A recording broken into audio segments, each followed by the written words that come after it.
Brilliance Audio presents the unabridged recording of Ask Anyone by Sherryl Woods, performed by Tusing.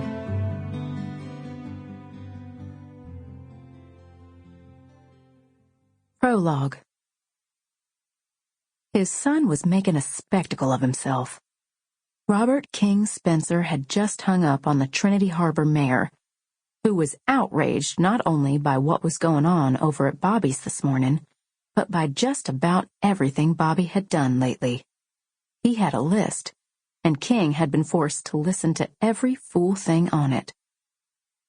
"Fine people ought to be getting ready for church at this hour on a Sunday morning," Harvey Needham had groused in conclusion.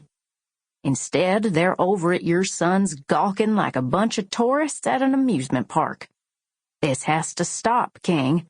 The man's out of control, and I'd like to know what you intend to do about it." "Not a blasted thing," King had told him, and slammed down the phone. He sighed heavily.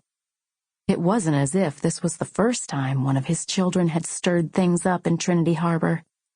His daughter, Daisy, had almost given him a coronary when she'd insisted on letting that stray boy and his uncle into her life last year. The gossip mongers had had a field day, almost costing Daisy her teaching job in the process. Now, thank the Lord, she and Walker Ames were respectably married, and Tommy was on good behavior, which meant it was time for King to turn his attention to his younger son and namesake. Unfortunately, Bobby was proving to be as difficult to control as Daisy had been. King had almost laughed when Harvey had asked him to step in. As if Bobby would pay an iota of attention to anything his daddy had to say. He seemed to have the idea that he was too old to take advice from his father. So far, that hadn't stopped King from offering it, but he was beginning to think he was wasting his breath. What his son, both of his sons for that matter, needed was a good woman in his life.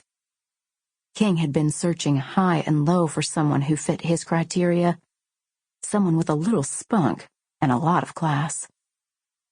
So far, the search had been in vain, but he hadn't given up.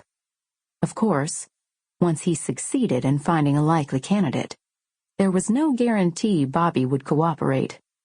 More likely the opposite.